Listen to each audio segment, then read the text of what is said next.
Welcome to Off Script, the most authentic podcast in the whole world. You're here today with Anon, aka Mr. Anonymous. Rush, the main man. Rook, but not crook. How you lot doing? Good. Good. Nice weather. Yeah, nice weather, but I just want to congratulate you, man. For what? For doing an Umrah, man. MashaAllah, like you shaved your head and did you do an Umrah? Yeah, every time is Umrah for me. What? Could you have a shaved head all the time? Because I have to finish off with taking every bit of hair that is left. Hey, a quick question. I swear, the last step of the Umrah is shaving your head or cutting your hair. Yeah. But if you ain't got hair, what do you do? No, there will never be time that you don't have hair. There's a microscopic hair. So the guy just puts Yeah, so you just take your hair, then you just go on it and you will see like a black line coming out of the razor. Yeah, the laser. When he's cutting, little microscopic heads are accumulating on the razor. I thought that was dead skin. No. That's not dead skin. Rush is not completely bald. He's not bald. If you got a microscope and you put it on his head, you can see hair. You see a forest of hair. Yeah, and there's that's the blonde hair that we're talking about. You need to zoom in, and then magnify. Oh, man. Zoom in is not enough. You need to magnify. To see the hair, man. And you see a lot of hair. Man, but I've been thinking, one of the best things about Jeddah is how close we are to the Haram, man, to Makkah. If we want to do an Umrah, we just get on, in a car or a coach or a bus or a taxi and we can just do an Umrah, man. Literally, we can decide, in London, how you decide, hey, should we go out to eat? Yeah, let's meet in half an hour. We can literally do that when it comes to Umrah. Hey, what are you doing today? You know what? I'm feeling the Umrah. Yeah, let's go. In fact, when I went for my interview to apply for the school which I'm teaching now, one of the sign they put there next to the kiosk, it was Teachers Expo, International Schools Expo, and they advertised it said 85 kilometers to Makkah. Oh, it's like an incentive, So you see this school is in Kuwait, and this international school is in Dubai. Yeah. This one is in Riyadh, but it's 85 kilometers to Makkah. To Makkah. So that was, it was cultivate your... Yeah, to let me apply here, Yeah, gravitate your attention and you end up queuing up for the interview. And did it work? What was that one of the main things I told you? No, I don't know. Maybe it was the salary that brought him here, not the... No, 85 kilometers still, it didn't change. No. The distance is the same. No, that's not what I meant. I meant... I know what you mean. I realized that's why I didn't repeat myself. But I also know what you mean in another way. Hey, man. This is a podcast rush. Yeah. Podcast rush and off podcast, he knows what you mean, but in a podcast, you're pulling your leg a little bit, Perspective. Yeah, perspective. That's why I'm not going to repeat myself. Oh, man. But you know what it is? People, they have this misunderstanding, Umrah is when they say I'm going Umrah, it's like they're going jihad, they're preparing. What do I need? Do I need a shield? Do I need a sword? Umrah is actually very simple. I think it only has I know it has just 4 pillars, man. It's you wear the Ihram, you do the Tawaf, the Sa'i, last step, which Rush is good at. You shave your head or you cut your hair. That's it. These are the 4 things that Umrah consists of. That's it. These are the 4 pillars. You made it sound so simple. It is that simple. But the chaos I've seen over there. Oh, that's a different bro, topic. I don't know. Talk about chaos. When I'm thinking about it, when I think about the Umrah and the actual steps, if it was that easy with 4 steps, then why am I seeing so many people making mistakes?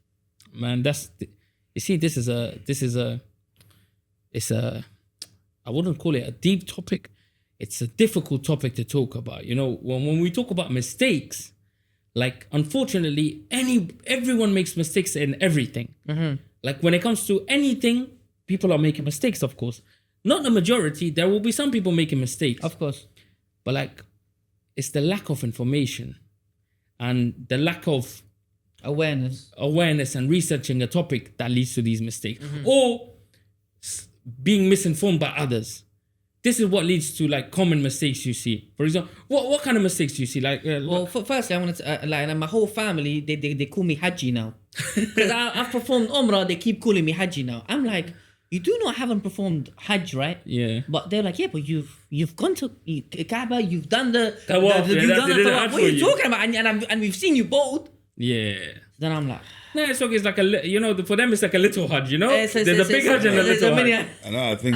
I think Hajj has got meaning more than what. Yeah, what because we even talk even about when you're in Hajj. Umrah, the guys are telling, Yalla Haji, Yalla Yalla. Haji. Yeah, the Yalla Haji. The mutawwa. Yeah. Haji. Yalla Haji. That's why, yeah. They know the Hajj is not arrived, but they call it Haji. You know, sometimes I miss that sound, you know? Sometimes like, man, I want to hear those, you know, you're trying, Ya Haji, Yalla, Yalla Haji, Yalla Haji. I miss that sound, man. I miss it sometimes, man. No, but I'm not talking about, I'm talking about mistakes with Umrah. Like, what are some of the common mistakes you see with Umrah? Like, okay. Let's start from the beginning. Yeah. Well, what was the first thing you mentioned? I say Ihram, bro. Ihram. Okay. Now, the mistakes with Ihram. Firstly, let's identify what the Ihram is. Yeah, Okay. So the two towels that you wrap yourself around. yeah. Now, some people are wearing clothes underneath the Ihram. How can you wear clothes underneath that? What do you mean? Man, bro, so because I know what you're saying, but I want you to clarify to the video. You say clothes. So Okay, close like what they call what? hoodie, and then they wear an Ihram. So when you're in a state of ihram, when you're wearing the two towels and wrapping yourself around you, you are not allowed to wear any other clothing for men. So when you have that on, you shouldn't have any underwear. You shouldn't have any Oh, vests. I've You seen shouldn't be underwears. wearing socks. Yeah. Okay, you shouldn't be wearing like proper shoes. So, but yet I see people wearing underwear underneath the ihram. I seen that too. I'm not So how do you see the underwear? sometimes. Because they roll it up, you know, in the middle of the what is it, Umrah. So man, in the middle of the Umrah, yeah, some people will be rolling it up, and you can see Like fixing that on, then you see the underwear underneath, and you. You're yeah. forgetting the towel that they wear over themselves. It's all the way high. Sometimes Hey, can you why are you standing? Do you think the camera can pick up like your face standing up? Just sit down, man. Sorry. This was the main Man, you're part. showing the viewers his waistline. You're showing them. Wait, can you see me standing up? Okay, wait. So let me Man, do it. man, Don't worry. He's the excited. editor's gonna be upset, man. I'm telling you, he's gonna know, have to edit your belly to Russia's face, man. Yeah. I'm telling you, man. So firstly, you know when they wear the ihram, the second piece, Yeah. that covers the upper body. Sometimes they just roll it like a towel. What is it behind their neck? To let it hang. Yeah, just let it hang. So they just hang it. Let me bring this up, yeah, so there's no mistake. Okay, so they are hanging it over their shoulders, so you can clearly see their belly. You can see their bottom ihram. Then you see their boxes coming out of the ihram. Yeah. I think they're trying to cover their navel, you know. No, maybe it's a money bag. Money bag? Yeah. The flip you talking about? You know, there's the money bag. They put Oh, the money. Nah, it's definitely not the money bag, man. It's definitely not the money bag. Some they put a money bag to hold. No. the Bro, ihram. it's their boxes. Yeah. I seen boxes before. I seen a vest too. Someone was wearing a vest as well No. one time. Yeah, I've seen that before. I haven't Like, seen that vest But yet. it's like I haven't seen it that common, but I have seen this. But again, this is like a lack of understanding and a lack of education when it comes to like the performing Umrah, you know? It can easily be fixed. But majority of the people you see, mashallah, they don't have these problems. Yeah. You just see some individuals, like a couple, like, you know, these. I have one other thing about the ihram. Some people don't know where the ihram starts. Very good question. Yeah. Ihram, by the way, if you intend to do Umrah, remember, Ihram is not the piece of clothes. It's the intention and the talbiyah. So I could have the clothes wrapped. I mean, for example, if you live in Jeddah, right? Yeah. The Ihram for the people of Jeddah is from their houses. Okay. So we don't need to go out of the miqat and come back in and wear the ihram. We can wear the ihram from our house. So let's say I've ordered, as you described it, the two towels. Yeah, I'm wearing the two towels. Yeah. I have not made the intention I'm going to do Umrah yet. Okay.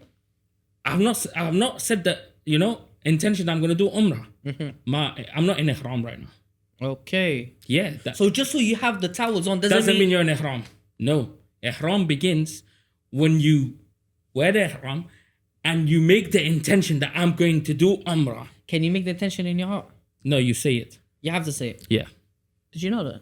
I didn't know that. I knew that was part of it, but what I knew was The minute you wear the thing, it's in ihram. no. First, it begins with go and take a shower.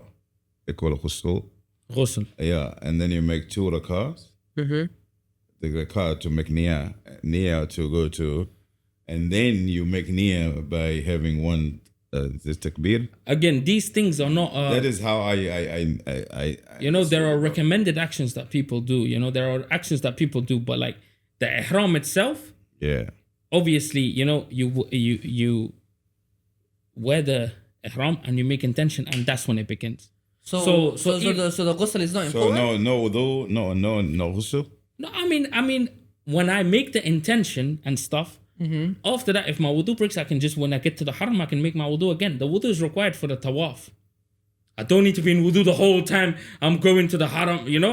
I'm in the car from Medina. No. When you're making the intention, that's what Rush is talking about. When you're making the intention, that we let the audience tell us that what they think. Do you need wudu to when you're saying the intention? I don't know. Allah. What about the 2 rakahs?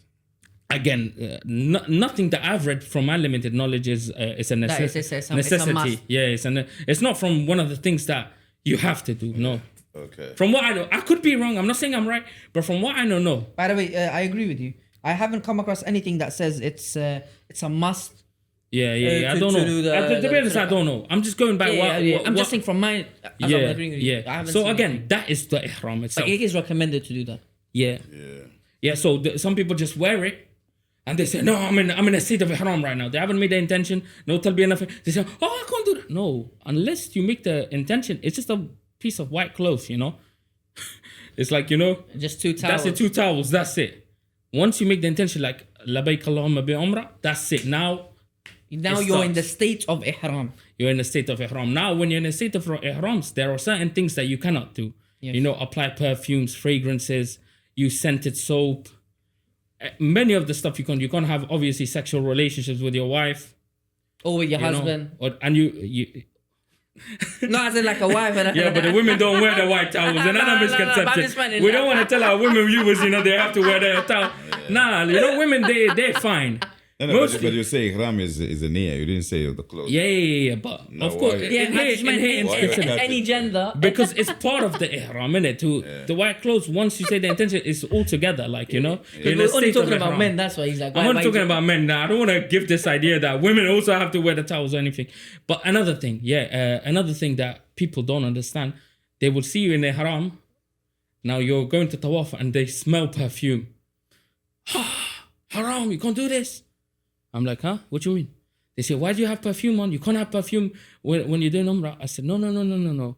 You can't apply perfume after you're in a state of ihram. I applied it before I made the intention on anything. I applied it. They say, no. You cannot have perfume. I want to smell good sometimes before I do my Umrah. So before I get in a state of ihram, I spray perfume on myself. Nothing wrong with that. So perfume is allowed before. Before exactly. Many people don't know that. They think you have to be sweaty, smell sweaty, and do Umrah and that. Yo, one other thing. Yeah. Okay, one other thing about, some people think they can't take off their ihram at all. So when they need to go to the bathroom, they need to shower, they need to sleep. They sleep. I don't know how they use the bathroom, but some people believe that your wudu cannot be broken. So from the time you've made the intention until you've completed your Umrah. These are people coming from outside, or you're talking about outside? From outside. So they're coming in from different countries through the miqat. So let's say they're coming from Turkey. I'm sorry to cut you off. So if they're coming from Turkey, by the time they reach here, by the time they go to Makkah, by the time they complete their Umrah, that's like 7-8 hours. Or more. They hold their wudu. They don't remove the ihram. They think it's a must for them to wear it at all times. They think they have to hold their wudu at all times. Yeah, they don't take a shower. They don't take, bro. Yeah, they don't take it. They say you can't take it off. You can't. So they just stay in the the 2 clothes wrapped in bed. They sleep with it. I had visitors from South Africa. Yeah. Some relative came over, and then they wanted to take a taxi straight to the Haram. To the Haram, because they landed here like I think 20 to 3. Yeah. But at the same time, they wanted me to take them to Bab Makkah so that they can take a taxi. So I said to them, why don't you take a taxi from the airport? So anyway, to get the story short, so I went to pick them from the airport. And I said to them that I can't take it to Bab Makkah because I'll be late to work. So I took them to my house. Yeah. and then they waited for me till I came back from work, which was about past 3. Yeah. And then they were still in Ihram. Yeah. As a cloth. Yeah. Yeah, and then from there I drove them to Makkah, and then they went to the Haram. To the Haram, yes.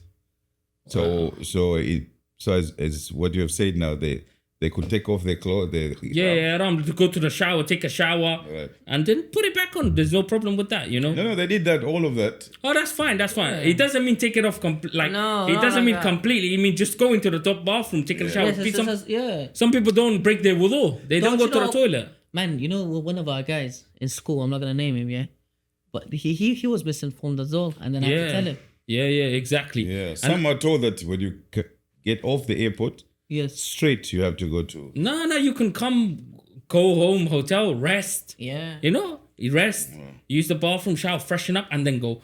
But the most important thing is not to use scents. I'll tell you another misconception. Some people, they obviously I said the perfume thing already, right? Yes. Actually, it's actually sunnah. I forgot to mention, it's sunnah to apply perfume before getting in the state of Ihram. It's sunnah. Prophet ﷺ used to do that, apply perfume before going. Another thing I wanted to mention, this thing about wudu. Now again, I don't know how you do it. You need to pee. You're in Medina, outside of the miqat. Now you coming in. Now it's 4.5 hour drive and you're holding your pee.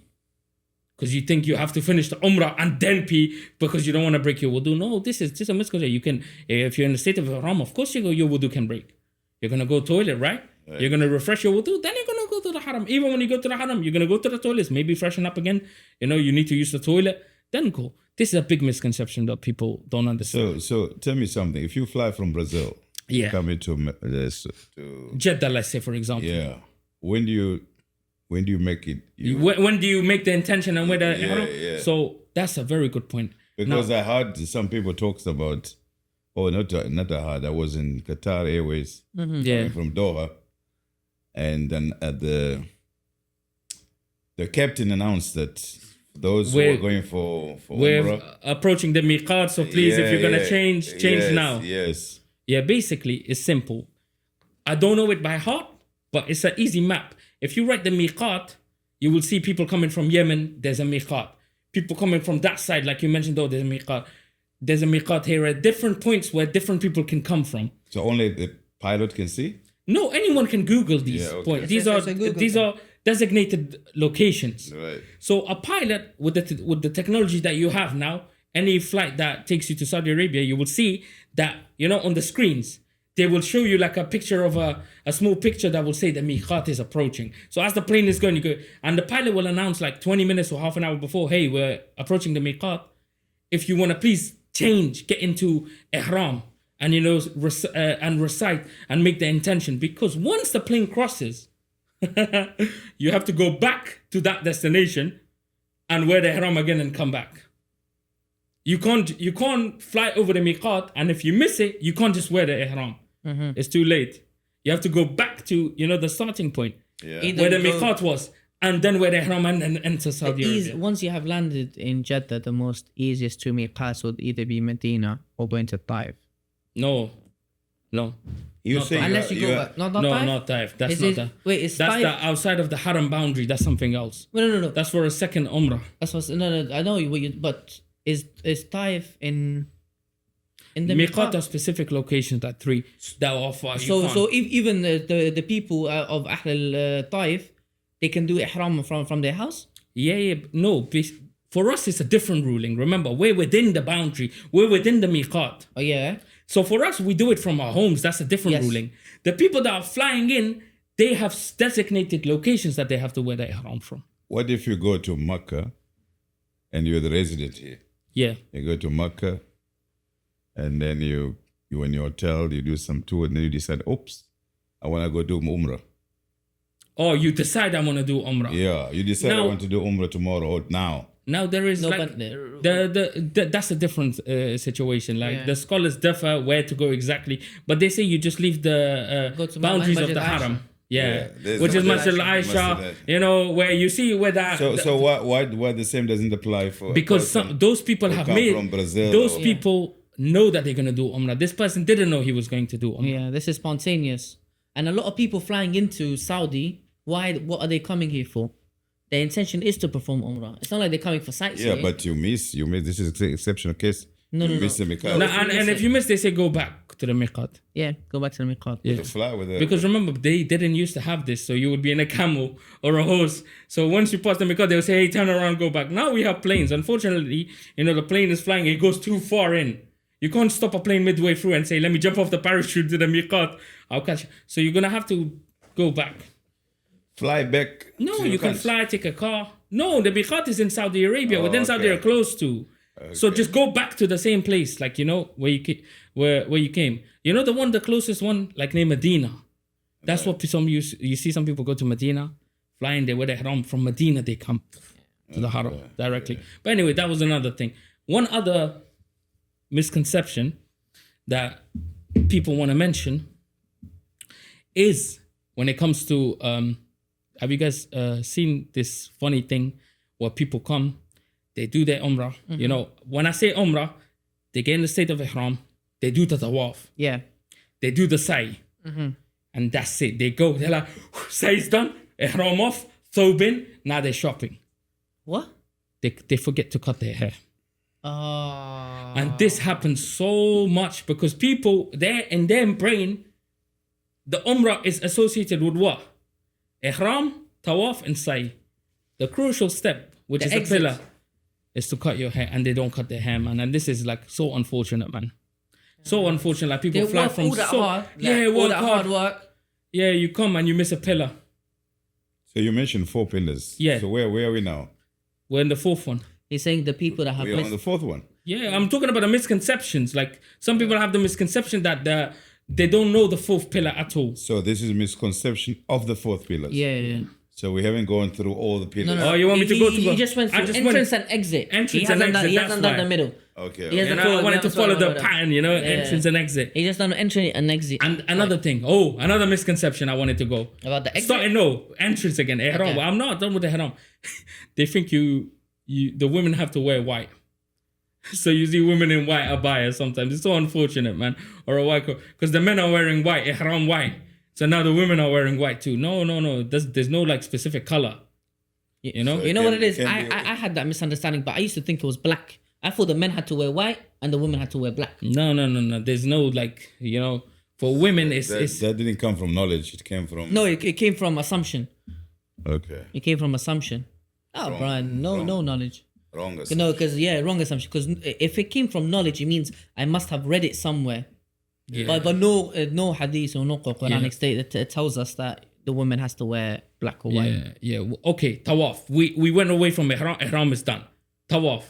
Some of the... Okay, what do we have to do? Let's teach the people, what do we do in Tawaf? What do we actually do in Tawaf? Okay. Oh, Ihram. We talked about misconception. We didn't even tell them how to do an Umrah. How? So Umrah is easy. You do the Ihram, right? You get to the masjid. I have an idea. Why don't we talk about the mistakes of every single pillar, and at the end do from beginning to end what the perfect Umrah looks like? No problem. I think that will be so they correct. So there's no like the concentration is the concentration isn't there. So we can have a little moment at the end. No problem. Just watch this 5 minutes or 10 minutes. We'll show you exactly from beginning to the end. Okay, now Tawaf. I'll tell you some of the mistakes in Tawaf. Go on. Have you guys ever seen a crab? Like a crab, how a crab moves? Like how does a crab move? It goes sideways. Like that and it's sideways. Tick, tick, tick, tick, tick, sideways. Tick, tick, tick, sideways. I've seen some people do Tawaf like a crab. And what do I mean by a crab? Like if you look at the Tawaf, we're all going. Yeah. We're all going, right? Anti-clockwise. Yeah. Some people, and we're everyone's busy. Some people are reading Quran on their phone. Yeah. Some people are doing, making dua, supplication. Some people think you have to face the Kaaba and then do Tawaf. What? So instead of just following like that, they're looking at the Kaaba and they're doing like sideways Tawaf. Very common, bro. Very common misconception that people think that you have to be facing the Kaaba to do the Tawaf. You can't be like, as we're walking along, they say, no, you must face it. This is one problem with the Kaaba. Another thing, kissing the black stone. Kissing the black stone. Some people think it's part of Umrah, man. You have to kiss it. If you don't kiss it, your Umrah is incomplete. Bro, I see them doing jihad over the black stone. Man, that black stone, man, I'm telling you. The amount of times I've been punched and kicked and dragged out. I'm just trying to do my Umrah. I don't even chase the black stone because of how packed it is. Packed and crazy it I is. haven't even seen one. I haven't seen it too, don't worry. I haven't seen one. It's very small, two small pots that are exposed that are actually the black stone. Not the whole thing. The actual black stone are two little spots that are exposed now. You know, and around it they've just made it like so everyone knows this is where it is. People are sometimes kissing like a random spot and they say, "Yeah, I'll kiss the black stone." No, that's not it. But because during Corona it was very easy to get there, but they closed it up. You couldn't see it. Now where they open it, you can't reach. There's people, man. It's so crazy. People are pushing their kids. People are pushing their women. People are pushing their friends into that tight knitted place. Yeah, man, that corner. And bro, the amount of fitna you have to go through. Yeah. And the amount of fitna you're causing to go and touch it. What about the perception that you have to make 2 rakahs, and these 2 rakah must be made into Maqam Ibrahim. Yeah, Maqam Ibrahim. Maqam Ibrahim, or here in the where the Kaaba is. But you know your tawaf. You know, when it comes to I wouldn't call it a misconception. I think it's highly recommended to do that. Yeah. Don't get me wrong. It's highly recommended to do that because that's what the Prophet ﷺ did. And you know, we're following the footsteps of Ibrahim alayhi salam anyways. Yeah. So this is a recommended thing to do. Even kissing the black stone is recommended. It's a sunnah. Yes. Because famous hadith in Bukhari, Umar ibn al-Khattab, when he saw the black stone, he said, like, I know you're just a stone and you cannot benefit me. But I'm kissing you because I saw the Prophet ﷺ do it. Meaning what? There is no, this black stone doesn't bring any benefit, like that, it cannot harm you and cannot benefit you. Mm-hmm. It's just a stone. Right. Because he saw the Prophet ﷺ do it, he goes and kisses it too. However, like I said, it is not from the pillars of the Umrah. Rather, if you're going in there, and if you look at it, that's like, you know how in a war zone you have zone A, zone B, zone C? This is zone red. Yeah. Look at that spot anyways. You see people jumping on top of each other. You hear screaming. I see some people's hijab getting ripped. Bro, some people think because it's one of the pillars of the Umrah, they're pushing their women forward. Yeah. Like, my wife's Umrah's not going to be accepted. So he's pushing his wife to the corner. And in that corner, you see 50 to 100 people jumping each other, pushing. And the woman's hijab gets pulled. And the men are screaming, fighting, pushing. And I'm like, whoa. In a state of Ihram, you're doing worship. This is harming people. Yeah. This is not even something you should be doing. If anything, you're ruining your Umrah. People Umrah, yeah. Yeah, like you're... So this is the thing. Like, you need to know harming people is haram. Yeah. And especially in that place, in that state. No, I've done I can't count the amount of Umrahs because if I tell you a number, it would be a lie. Between 15 to 25, I would say. I've never even kissed a black stone. I haven't even seen the black stone yet. Why? Because I know I can't get to that. Unless by miracle I get in front of it and I'm free, I'll give it a kiss, but I wouldn't push no one. I wouldn't shove no one. And it has nothing to do part of my Umrah. It's just one of the sunnahs is to go kiss it.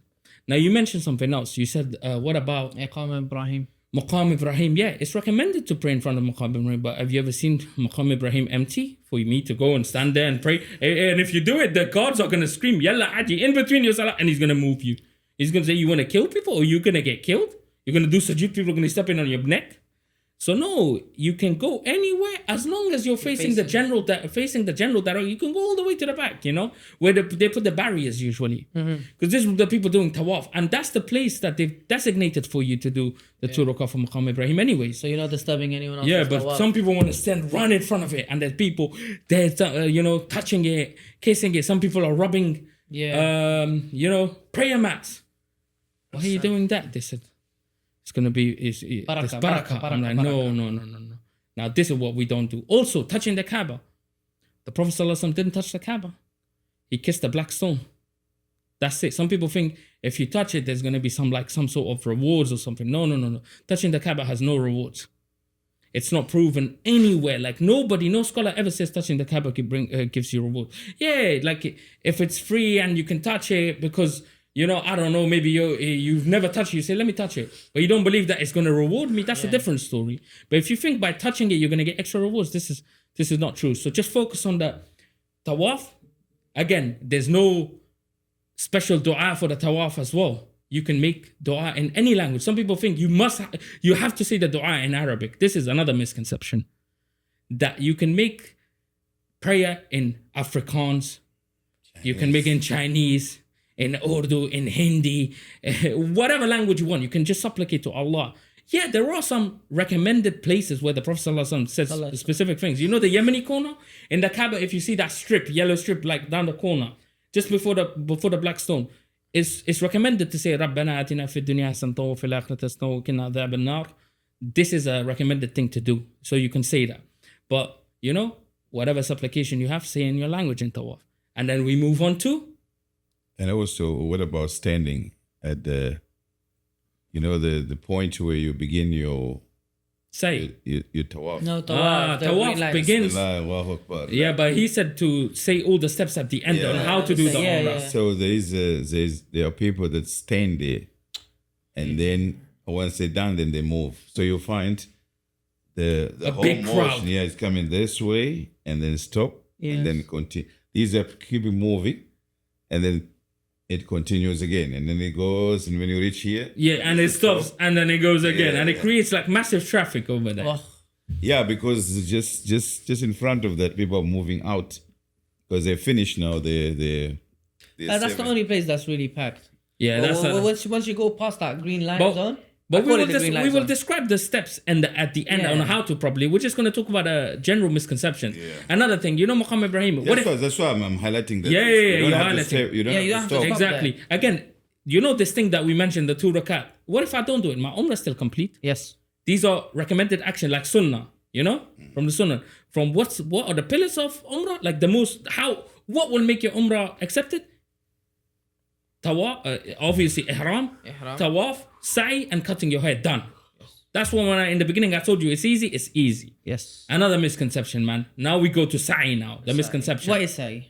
Sa'i going from Safa to Marwa. You know, we're following. And then Marwa to Safa. Then Safa 7, back to Marwa. Back. I will explain. Marwa to Safa. Misconception number 1.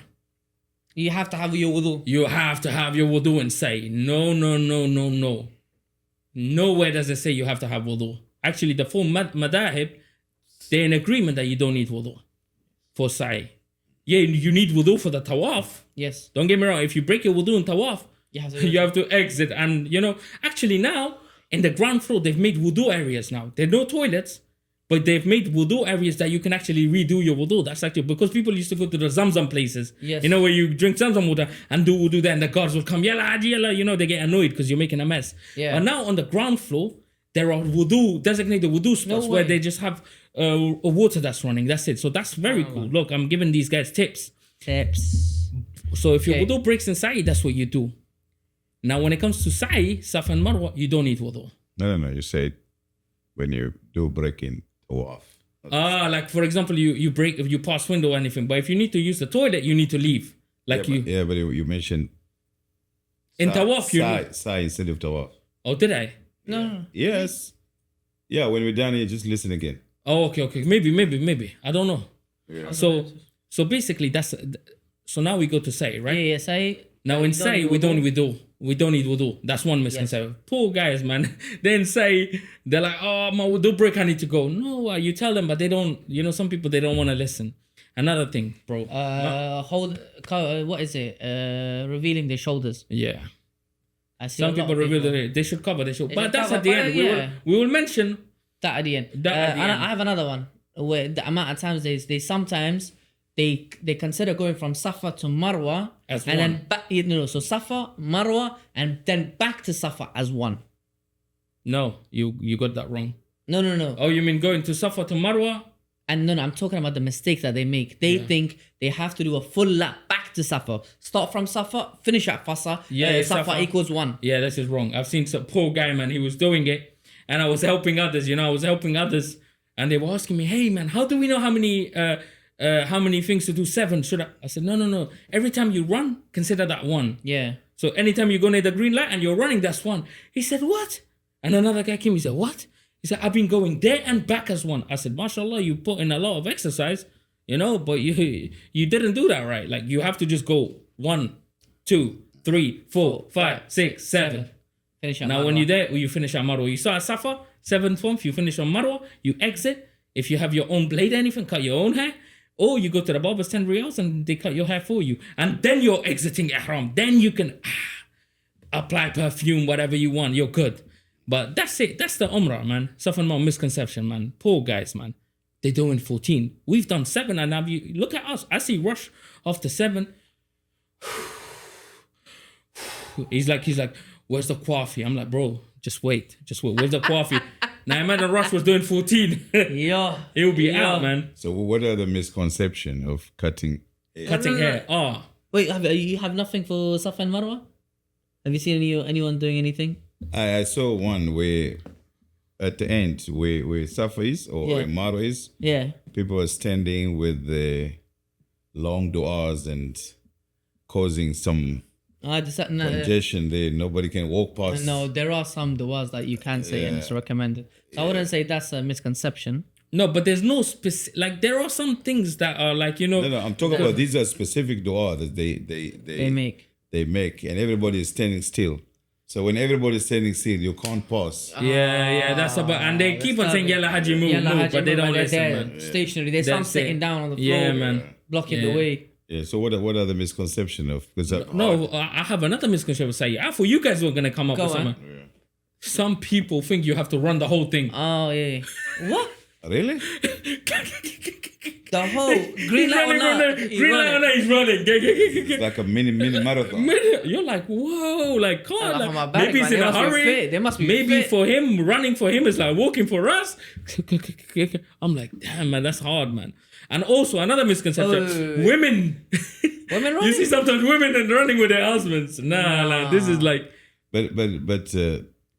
Okay, maybe there's just fast. Women should just walk. Maybe I should say this in the last. Yeah. Maybe there's even people who are running. Yeah. Women should walk like faster a bit. But men are supposed to. And by the way, when I say running, I don't mean sprinting like Usain Bolt. Ready? So they're waiting for the green light. Ready? Steady, go. And they're racing. You're racing. You can collide into someone. You can harm someone. We're talking about light jogging. And you know the floor can be wet there because they're right next to the Zamzam stations. Yeah. I had the dirty floor. Remember when we went remember with, what kind of a dirty? Yeah. Azam and all of these guys. When we went with them lot, Shamma, I took a dirty drop. I saw that. You know, he thought he's Usain Bolt. Him. Pa. It was a very like I wish because it was very empty that day. I wish the Haram gave like me access to the videos. I swear I would have paid to get his video. Bro, I was flying. You know what the drop I took? It was so bad. It was wet floor. So when I ran, I slipped like this and I was in the air. Yeah, man. That parallel. I was like the equal sign, the minus sign, and then I fell on the floor. My back was dead. That's about it. I think we talked about all the the misconception about cutting hair. Yeah, there's some opinion that you have to cut completely bald. You mean? Not bald, but it must be of the same size. So if you cut, whatever you say, I know what you're saying. Yeah. They say the hair is like such long hair. Yeah. You can cut whichever level you want, but it must be the same as the side. No. And some they just cut one strand, and then that's it. And that's it. Maybe when you cut your hair, it should be evenly cut from your head. Yeah. Yeah. Some people I see they just take one kick and they're done. No. It's called cutting your hair. It doesn't mean snip from 2 corners and you're done. At least cut evenly. You're never gonna cut it completely everything, but when you go to the barber and he cut, or if you want to avoid all of that, just shave your head. It's easier.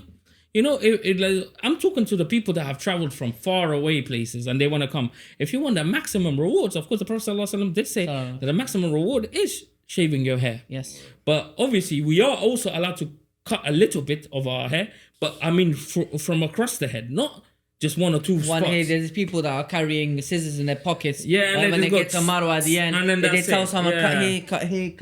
No. Just do it properly. Like that's my advice to them. We're spending all that money, spending all that time, all that effort, and then doing half-hearted cutting. I don't think your hair is that important. Yeah, because I have, Allahumma barak, Allah has blessed me with good hair. So if I can cut my hair, I'm pretty sure anyone else can as well. Exactly, man. And Allah also blessed Rashid with hair, man. You just need a microscope, Yeah. So he can't complain. His hair is so special. You need special tools to see it. One day was my last Umrah. Yeah. And there was this white guy with a lot of tattoos. Yeah. Riva, I assume. And he's wearing a thobe. Yeah. Not even Ihram. So how did you see his chest? No tattoos in the neck, he said. Oh, in the neck. This Yeah. is the neck. Sorry. I didn't say chest.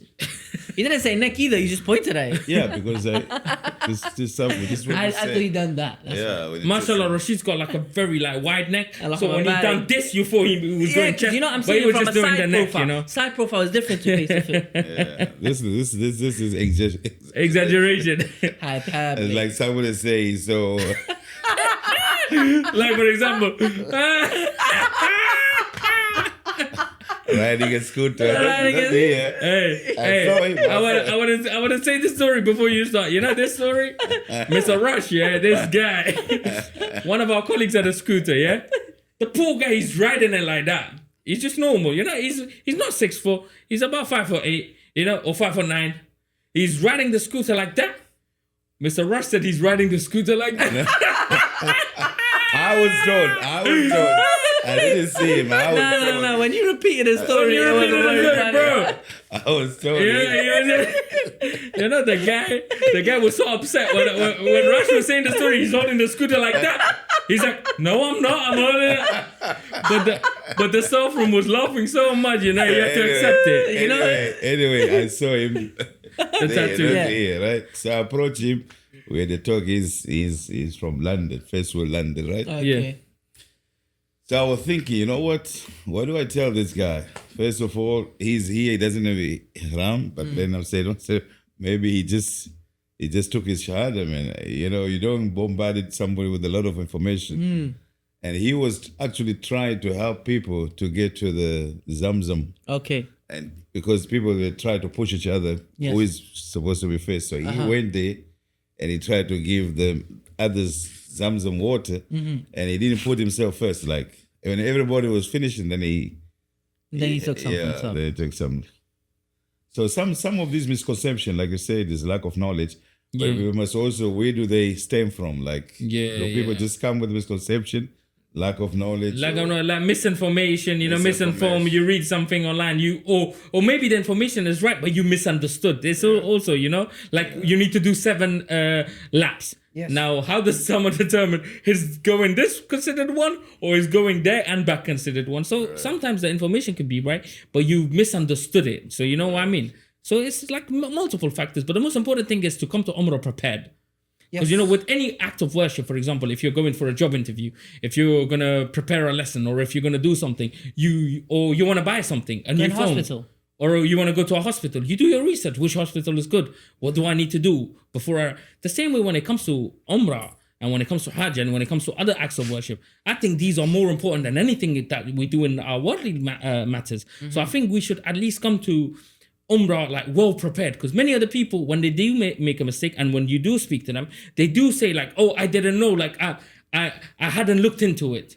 Or this is my first time, like I don't really know what I'm doing. This is okay, it's fine to not know what you're doing, but before you book the ticket and you arrived and you should have read something at least, like, you know. You know, you should be sincere, because when I do correct some of the people, as you're mentioning, when I correct them, I said, oh, it's okay, Allah's all forgiving, He'll forgive me. He'll forgive and I'm me. like, but how much effort have you put in? Because if this was any other matter, how much do you put this effort in everything you do in life? Yeah. Are you this consistent with everything? So if you had cancer, you wouldn't look at what type of cancer you have, what the reports say. If your kids are going to school, do you look at what school is good? If you're consistent in everything you do, exactly, then okay, then Allah's forgiving. But if you take everything else seriously, but then ibadah is not serious, that's so true. Then that worries me. Yeah, for sure. But also we need to consider this. Like some people coming for Umrah, they cannot afford Umrah. Yeah, They've been sponsored. Right? Yeah. They've been sponsored.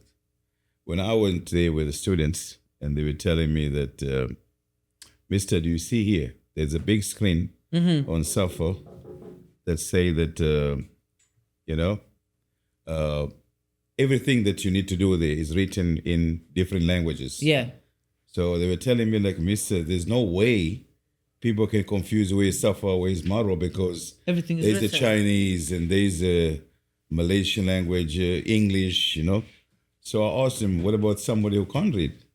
Okay. See, so Some are coming from the village because they're sponsored. not village, can be from the city. You But know he what can't I mean? read. Yeah, he can't read.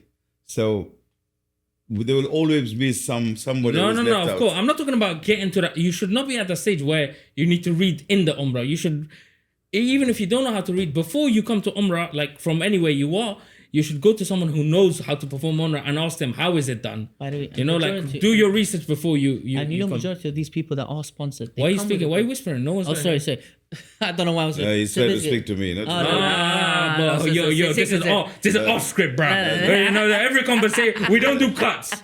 We only get one cut because Rush said our, legal names, so we have to do that one cut. You know, but we don't do cuts off script to the full. And for the haters out there that say this is on script, hey, we're off I'm gonna hold you accountable. I'm gonna hold you accountable. Grab you by the collar. Yeah. But listen, back to this topic. So the people who do get sponsored, they come in groups. Yeah. Now it's the person who's organizing the group. He is in charge. He is held accountable. He's responsible because he knows what needs to happen. He needs to properly inform them. They need to tell them of the how it's done. They need to guide them through the proofs. Whatever they're doing, there needs to be told the dalil why you are doing this. So that person, if he can't read, he can't write. It's not like he booked his own ticket. Some group leaders, they only know how to make dua and they know. No, but then that person needs to be on the camera. They know the geographical position of. And he's the most. So there will always be misconceptions. For sure. But now let's talk about the actual thing. Now we talked about misconception, right? Yes. How is it actually done? Bismillah.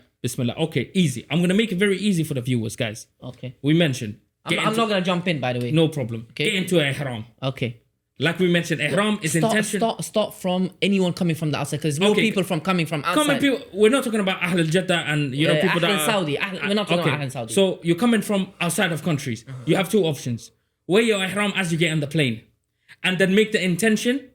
Once you get closer to the miqat, say the intention. You could say that. Yes. Or if you want to risk it, they say risk it for the biscuit. Or if you want to risk it and you're in a plane, you can wait for the pilot to announce it if they do announce it. And most of the time, Saudi Arabia, they do announce it. Half an hour before, 40 minutes, 30 minutes. You can then go to the toilet, take off everything, even the boxes, wear the ihram, and that's it, you're set. Yes. But I think that's risky because, first of all, toilets are tight, and aeroplane toilets are not wide. And especially for people like me and Rush, those airplane toilets don't allow us to put ihram properly, and we don't want to change in front of people. Plus, the toilet is a dirty place. If it touches any of the sides, then now you're worrying, is my ihram dirty? Has it got impurities in it and stuff? Yes. So again, I would recommend, if you are someone that is coming from other countries. Now, I'm not talking about from Australia or other. That's like a 13-hour flight. Mm-hmm. That's a different story. That you do whatever you feel comfortable at. I'm not saying anything. But when we came from London, we wore it in the airport in London. Yeah. So we didn't care about the pilot announced or anything. So when the pilot announced, we were comfortable already. Ihram, poof, nice. And it's also nice when it gets cold, you can tie the ihram tight. When it's hot, you can open the chest up, you can show your chest a little bit, the nice cool air is hitting it, the AC. So that's fine. That's one thing. Now you've landed in Jeddah. Now you go to the toilet. You go, you're someone like a clean freak, no names. You go to the toilet, boom. Now you want to wash your hands. Now there's soap there. Don't do that. Remember, scents, not allowed. You can use water, yes. Or if you're something, bring unscented soap. Soaps that have no scents, no fragrances. Use that. Yes. What happens if you do use a perfume or a soap or something? It's okay. It's to do with the intention. Did you do it intentionally or unintentionally? Unintentionally, just ask Allah for forgiveness and continue. That's it. It's simple. It's not nothing hard. There's nothing like, you must go now back to the miqat because you wash your hands with soap or you use the perfume by accident or you use deodorant. It's okay. These things can happen. Then you take a taxi. Then you take a taxi or you take a family friend or you go to the Haram. Or you're tired. You've been on a 10-hour flight, 8-hour flight. You don't know if you can do the Umrah straight away. Go to the hotel if you booked a hotel. Go to the friend's house if you can. Yeah. Take a shower. Wear the ihram. Go sleep. Yes. Go sleep. Wake up. Do your wudu. Continue. That's it. Now we get to the Haram. Yes. Of course. You get Tawaf to the first. Haram. We start with the Tawaf. Tawaf easy. When you get to the black stone, now you don't need to be like someone who's got like a map. Where's the black stone? There's a green light. There's a green light. They made it very easy for you. There will be green lights that you can see that indicate this is the start of the black stone. So Allahu Akbar, you raise your hand, Right hand. right towards the Kaaba, and you just start. Allahu Akbar. You start your tawaf. Yes. You do that Like we 7 said, times. there are no specific supplications in tawaf. You don't need to do it. If you want to read Quran, go ahead. If you want to supplicate, go ahead. You know, you do your 7 tawaf. Now there are some recommended things to do, like you mentioned, Maqam Ibrahim, to pray 2 rakat. You know, these are recommended things to do, but it's not from the Umrah. It's not a pillar of Umrah. If you don't do it, your Umrah is still masboot, it's complete. So after tawaf, the next pillar is Ruk. The next pillar, Sa'i. Sa'i. Safa and Marwa. I like Safa to call and it Safa and Marwa. Marwa, Yeah, so it's a Safa bit. and Marwa. Some Sa'i, people don't know very Sa'i. simple. You start at Safa. Again, some recommended du'as that you can mention. Yes. You can read the ayah of the Quran. But the main thing is to go from one side to the other side. Yes. And when you hit the green light, light jogging. We don't want running. Yes. We don't want full on sprinting and people bumping into other people. Yes. You know, try to be considerate. After you've done your 7 laps, you end up at Marwa anyways after the 7th. You exit and you cut your hair. Now you want to cut your hair 2 hours later, it's fine. But you will still be in a state of By the way, ihram. do you You're know what considered they've in done a state of recently? ihram. Yes. Some people cut their hair straight away. Because now they want to be able to go to the toilet, use soap, right? Some people say, no, I'm going to go to my barber back in my city. Where? In Riyadh. I don't want to cut my hair here. I have a barber that cuts my hair. The barbers there are going to mess up my hair. Oh, remember that one guy we were with? He said, I'm going to cut it in Jeddah. Because I only cut my hair with my barber. So he was in a state of ihram for another 3 hours. Just so you can go to Until the he can cut his hair and then he can exit the ihram. So that's it, guys. Very simple. It's 4 better steps. to do it in Mecca. And plus now, what they've done is, I was about to tell you, so I went 2 weeks ago. Now they have opened up booths right outside Marwa. So you know when you come out of Marwa? I've seen that. So when you come out of Marwa, there's the men toilets. Right in front of the men toilets, they have separated 2 booths, men and women. But There's lines and they cut it for free. Yeah, but I from what I've read, do you need to show your booking or No, something? nothing. Really? Yeah, I don't Some know. people were complaining online that sometimes they ask you for your nusuk booking. So I don't know about that. No. Okay. So from what I know, which I was physically there, they didn't ask for nothing. And by the way, do they shave or they can just cut? I cut my hair.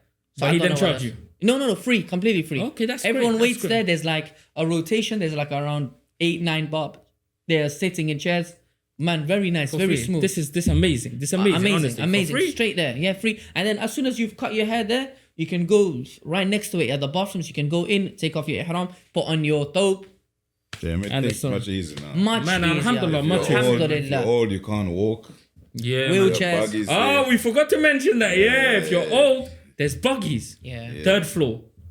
Third floor, there's That- the Wheelchairs. Wheelchair, Wheelchair, ground floor, yeah, for the ground floor, yeah, everything. And you know, but you know what I like to call the 3rd floor? Umrah Express. Oh. That is Umrah Express. Because Half an hour, you're out. half an hour you've done Yeah. Tawaf, you've done the Sa'i. Man, alhamdulillah. And some people say you can't do that. Bro, some people, some of the Sahaba did Umrah on a horse or a camel. Tawaf. A riding beast. And the Sa'i, yeah. But if you have a good, obviously, if you're coming from outside and you want to strive and you want to, we 100% Someone have their walk coffee, it, yeah. do it. Hey, I'm in the middle of talking. You Sorry, guys are talking, man. It's someone didn't have their coffee and it's very noticed. Yeah. It's the end of Umrah. It's end of And, Umrah and Umrah, we're all we're nearly tired. there, You yeah, know, but, we're all the end of Umrah. But for people that like You have have to a, show that you're tired. yeah, but if you have a people that are like elderly or people that have like disabilities or people that have difficulties walking, trust me, the buggy system is very easy for them. I You used know, the 2 and you years can ago. and your Umrah will be accepted, Accepted. inshallah. Inshallah. Don't worry that my disabled mother or my elderly mother has to do the walking every step. No. Allah subhanahu wa ta'ala has made this religion very easy, alhamdulillah. So yeah, this can get accepted. And that's about it. I think it's a wrap, yeah? Wrap. It's a wrap. It's a tawaf. Sorry, it's a ihram. But what can I say one thing? Why has this guy yawned so much? This is what I don't like. In the past 5 minutes, he's yawned so much. So much, man. What? It's lack of caffeine in my blood. Man, oh, by the way, Ramadan is Caffeine coming is close, so bad bro. for you. You know, caffeine is bad for you. Yeah. But too much caffeine is definitely bad for you. You've become a thingy on it, relying on caffeine, man. Yeah. And Coca-Cola. Why are you exposing me? Why are you saying Coca-Cola, man? What is it called? I don't have Coke. I have soda. Oh, and soda. Soda, man, soda. Yeah. Coco. Bro, you're gonna have these people, you're not boycotting Coca-Cola? You're not boycotting iPhones? Exactly. I'm drinking this drink called Code Red, yeah? Code Red. Yeah. It's a Saudi drink anyways. But that's not the point. I'm drinking it and the guy at work said to me, hey, are you not gonna boycott that? I'm like, man, you got an iPhone in your hand and you want to talk about boycott your iPhone before you talk. Then I told him it's a Saudi company anyway. He said, no, it's not. Then he's like, yes, it is a Saudi. But that's not the whole point. The whole point is, man, boycott your shoes, boycott your laptop, boycott your phone, boycott Rashid's head. We need to boycott Rashid's head. Got it. Okay, guys, yalla, we're all tired from the Umrah. Hey, guy, check this out. Look at the hoodie. But show them the back. Show them the back. Man, the cameraman needs to do the proper zoom in and he ain't here, he left me. Just on your... I'll just show... Hey, guys, you see where it says Anon custom hoodie? You know what I'm talking about. You see these two broke people here, my two broke co-hosts, ain't got these hoodies. Now the back. Woo! Can you see it? Off script. That's a nice position. I hope... Wait, the cameraman ain't in here right now, but that is nice. Woo! Superman. Guys, thank you very much. Don't forget to like and subscribe. Because of you lot, you ain't been liking and subscribing. We ain't been uploading that many episodes. Tell them, Rush. And we appreciate those who keep subscribing. And keep watching. Our numbers getting bigger and bigger. Bigger and bigger and better. So guys, please like and subscribe. Do you want to give any shout-outs? Did anyone tell you to give them shout-outs? No. I already sneaked in their names. Don't worry. Oh, you sneaked in there. All right, cool. Yalla, assalamu alaikum, my boys. Take care. Have a great day. Salam.